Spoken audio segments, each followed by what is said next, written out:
કેન્દ્ર સરકારના hit and રનના નવા કાયદાના વિરોધમાં બનાસકાંઠા જિલ્લામાં વિરોધ. સરહદી થરાદ તાલુકામાં કેન્દ્ર સરકારના નવા કાયદાના વિરોધમાં પેસેન્જર ચાલકોએ વિરોધ દર્શાવ્યો. તમામ વાહનો રોડ સાઇડ પર ઉભા કરી સરકારના નવા કાયદાનો વિરોધ દર્શાવ્યો. થરાદમાં પેસેન્જર વાહન ચાલકોના વિરોધને લઈ મુસાફરો પરેશાન થયા.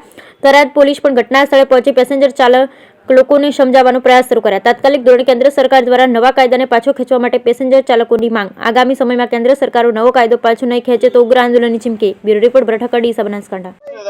અરે સાહેબ, અમે મજૂરી કરી છે, ડ્રાઇવરિંગ કરીએ છીએ, લાયસન્સ સરકારે આપ્યું છે અમને, બરાબર છીએ. જો અમે અમારી રોજી રોટી 5 રૂપિયા કમાઈને સોજે ન જઈએ તો અમારા બાળ બચ્ચા ભૂખે મરવાના છે. અમારી રોજી રોટી છે ને જે અમારા સ્ટ્રિંગમાંથી જ છે.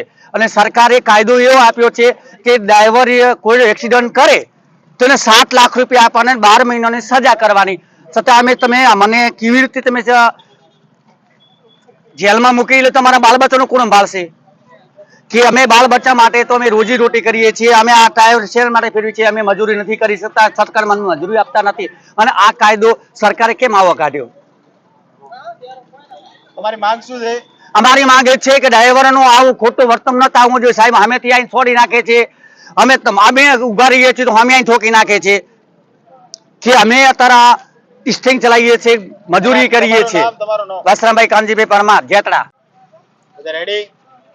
આ સરકારે જે કાયદો કાઢ્યો છે 7 લાખ રૂપિયા દંડનો અને ડ્રાઈવરો માટે 10 વર્ષની સજા. તો ડ્રાઈવરોને 7 લાખ ભરવાનો વહેતો હોય તો ડ્રાઇવરિંગ કરવાની કોઈ જરૂર નથી.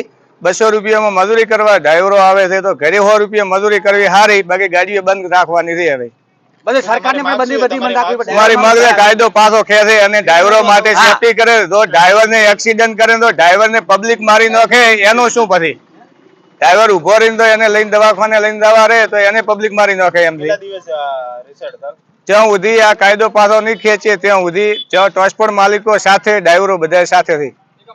તમારું નામ શું? કરશનભાઈ રાજપૂત.